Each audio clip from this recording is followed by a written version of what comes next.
Hey Gia, so the question tonight is, without Tanya going over it in hour-long detail, which she could do, just some tips on Boneca, because I said one of the things that's happening with you, Gia, is you're learning really well, but then sometimes you just sort of skip going in a complete circle, and I'm thinking, well, is it because you're leading with your head, which I've never stressed to you a lot. Anyhow, I'll let Tanya give us some tips, and then tips on how to do tilted head turns and rotisserie. I recommend really trying not to use your head at all zero, just feeling like it's just a thing sticking out of here. I want to hit all the points that way, but also the in-between points. I actually focus on the in-between points, not the left, diagonals. right. Yeah. So more on the diagonal. So I want to open from here, the chest, and make sure this is tucked under so it's safe, my head's normal. Then I come back regular. Then I'm going to hit the diagonal back, come back regular, the side, diagonal forward, this one, diagonal, straight back, and then you try to put them all together, but you have to go slow. It's easy to be like, yeah, I hit the diagonal back one, but like I didn't. So I'm going up, then up and back, side, forward, center, forward right, side back, up. But see, as an observer, I'm watching carefully, and I can't see. I know the body is leading, the head is plopping a little bit after. It's really hard to see that though. Yeah. So is that what's really happening? I'm trying really hard not to move this at all zero. So any amount that you see it move is an illusion, or just me just not doing a very good job keeping it still. But if I come back up normal, it's pretty regular. It came off like that much, which is okay.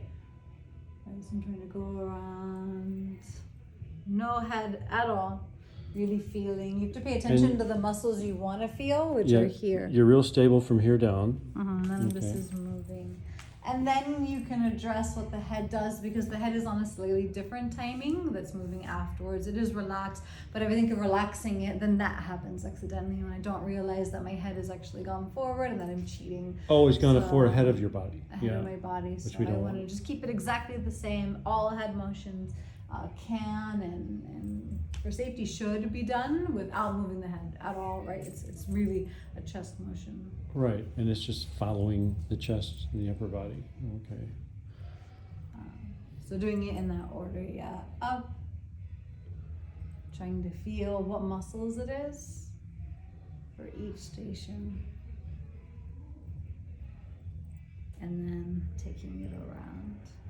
So I'm making sure I've hit that one. And I hit it with my stomach, and I feel what that feels like in my center, what it feels like to open this up and reach back. Now, are you consciously breathing in and breathing out? I'm trying to breathe normal, but there are techniques because I'm doing it so slow. I might stay here for 20 breaths, as I analyze, okay, what are my hips doing? Okay, that's good. Is my head straight? And I try to analyze, okay, no, my head's maybe a little bit straighter. Can I go a little bit more? Is anything obstructing my breathing? When I do it a little faster, I might try to sync it up, but not so much. Okay. Now, if she was going to do one or two different, I don't know if you'll call them exercises, to try and get to where she can start slowly, just one turn at a time, eventually have me lead her in a tilted head turn. I just showed you what I thought she should do, but I saw that in some workshop somewhere. What do you think she should do to prepare for ultimately doing tilted head turns? Well, be good at non-tilted head turns. Probably. Right. So I have, sometimes people find the moving ones a little better. My turn and my step are two separate things. It's important that they're not the same thing. So I would practice standing turning. So I'm on one foot. I have to be able to balance here. And doing the quarter turn thing. The quarter turn. I'm on the front of this foot, whatever my standing foot is. I'm bent a little bit. The lower I am, the more grounded I am, and the lower my center of gravity. I'm pulling all of this up, making sure my posture is really good. That's tucked underneath. And then I'm going quarter turns. I'm using my chest, hip, knee, foot all at the same time to try to get around. To turn and keep your I shouldn't feel balance. like I have to Right. pick myself up. I'm going for exactly a quarter. It's important that I can aim. Boop. If I feel wobbly like that, I need to like figure out why before I move on. Now I'm tipping that way, so I'm fixing it. Boop. Still tipping that way. Notice I'm holding it long enough to realize what direction I'm tipping. So if I just do this, I'm like, yeah, I did it good, but I actually am tipping over. So I need to keep my weight a little bit more on the inside of my foot here. My arch is falling a little bit, so that's probably part of it too. I'm aware of what part of my foot my weight is on, and now, yeah, I did it good. So then I go a little bit more, maybe to that corner. So I'm just going around the clock. I'm squeezing this leg in so it doesn't like interrupt anything. My head's a little bit higher this time. Hold it for like a 2 Mississippi. So I'm here, then I would try for a half. Right, I can do a half, but maybe around a half you're not very good at it. So you might have to take it back to a quarter, but it's important you don't keep trying the bad way, that you take it back to a place you could do it. You're training your brain, your body. Not the conscious part of it, but what to do and what's good. So at some point, your body's going to do something like that to try to help you get around. You have to keep your center. You have to be able to keep your center and your balance by yourself. Yeah. By myself, yeah. I'm going to be tilted, so if this isn't good now, and I add this element to it. So when you were learning tilted head turns, you would practice the same thing with your head in the one position? With my head in the one position, Oh yeah. my But God. I was good for 6 years at doing this, by The itself. salsa turns, yeah. So you want to be able to do a half well. And as soon as you get to do a half, ideally you can do a whole one. Wow, look at that. Perfect balance. So for like some of them, you'll need a whole one. 2, I would say, is even better. You don't need to do more than that unless you get like incredibly good. But then I'm gonna tilt, so I'm lifting up. Maybe what side would it be? I'm gonna lift up my right side. So I can do either way, but this one's maybe a little bit more common. And at first, I just need to be able to stand here. If I lean the wrong way, my head and rib cage are gonna tip me over in that direction. So I'm kind of doing that. Oh, right, doing an adjustment, yeah. Well, it's like you need a chiropractor. Right. I'm leaving my head sideways, and I'm gonna try to do the exact same exercise. Wow, it's got to be a lot harder. But without coming up at the end or doing my wobbling. I don't really practice this as much as I should. Well, because it's important that I don't twist too much with my upper body. I'm taking it all at once. Usually you start from some momentum, which makes it a little bit easier. But I'm around. Wow, you have to do a half turn like that. That's amazing. And then my foot was a little sideways, so I fixed it. Try really hard to fix it. Sure. Within the tilt, without putting your free foot down. So just bounce around as much as you need to. You're training the muscles in the bottom of your feet to be strong. And there's just stabilizing. It learns, right, without you being there. And then I'm doing the same thing on the other side. Left foot, rotate, there's my half. Some techniques will follow you over. It wasn't a clean half though, I separated this. So ideally I'm squeezing it a little bit more together. But this is your number one exercise to learn both regular turns and tilted turns. Yes, but then I have to try that, and then I would tilt it. You could just walk around like this, honestly, is very helpful. Interesting. You get used to that posture, yeah. Your body, so my hips are out, I'm fixing that, really making sure to lift through here, doing it all different directions, rotating around. There you go. I think part of it is fear, right? And just a desire to return upright. Your brain instinctually wants to be vertical. Just walking around. Tilted one way. You can walk while closing and opening. Hang out here for a little bit. Fix the hips, lift up. You can stop here.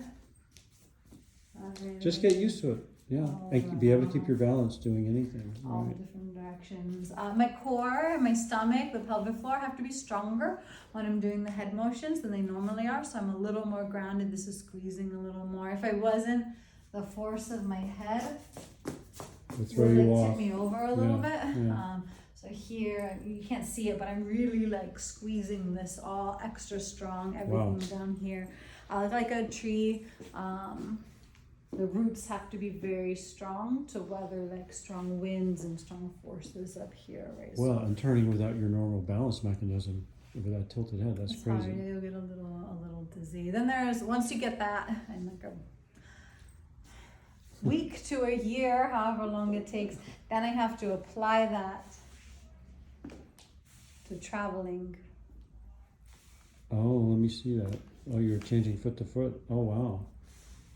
And then to traveling with your head tilted. Without oh my doing God. this, so I'm not using the technique, I'm doing like a totally different thing. Uh-huh. And then doing that with the tilt. So Oh it's my a gosh. journey, but I think it starts with just being able to stand on one foot, do my halves Right. and my quarters all the way around, and being able to just be present to feel like where the energy is, where my balance is, how that influences my balance, and how I can change it so that I can put my weight in different parts of the foot, and what part of the foot is best.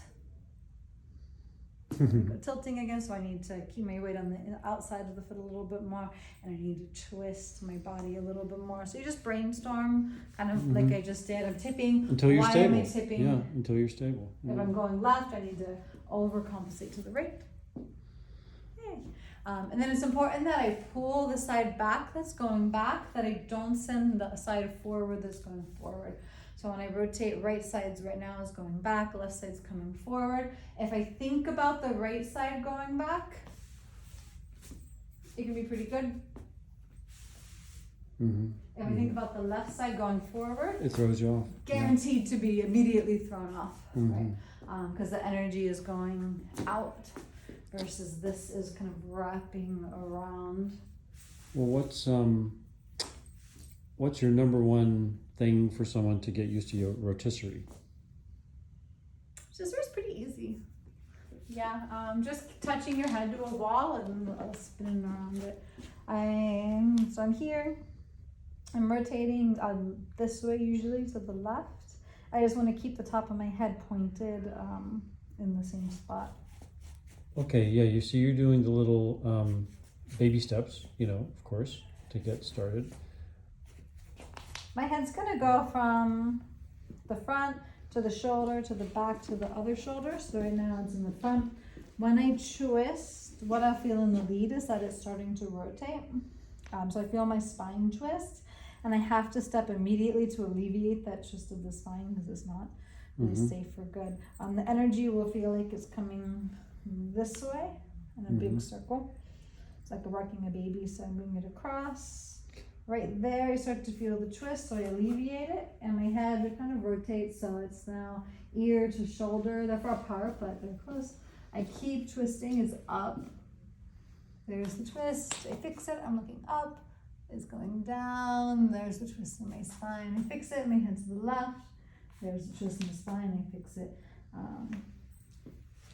For my feet, I'll do baby steps, but I'll also do it in halves. Yeah, because that's what you end up doing in most of our motions. Yeah. Half, which is the same exercise that we did earlier. Like that foot can come out as like a break. So you do use your left foot as a pivot mainly, okay? Right Oh, I'm foot sorry, right now foot, is right the foot, pivot I'm foot, sorry. yeah, and then the sorry. left foot is just touching. Doesn't have to touch, but it's nice to pass to somewhere to put it, so you're not like kind of in here where you could tip over. And then when you're really good at it and it's going really fast, it's not half anymore, it's full. But with your head on the wall, can you practice half steps? Or is that... You can, probably not right now because you want to check and make sure it's all the places. Right. I don't like with my head on the wall because it I feel like it tears up my hair. Yeah. That's the only reason. Well, we had her put her head in my chest in practice, and she got to where she could feel herself being stable. Yeah, I don't know. It feels like it's ripping it out. My hair's really thin, so I don't know. but you can practice like away, and do it from here. There we go. Okay. But I think when you're beginning, you think your head is pointing in the same direction, and it's not. Crazy direction, yeah. Because you say, I know I'm doing it, and it's like, No, your head is way over on the other side and stuff. I mean, I'm talking about me or anybody else. So yeah. And then you can also just look at it Mm-hmm. as it goes around. As long as you're looking at your hands, your Oh, head yeah. can't be that far off. It can That's be a a good little far idea. off. Right. Right, and then my axis could either be him, or it can be like an invisible him that's standing here. Mm-hmm. Right, Mm-hmm. so my axis would be there or here. Okay. Thank you. Thank you. Thank you.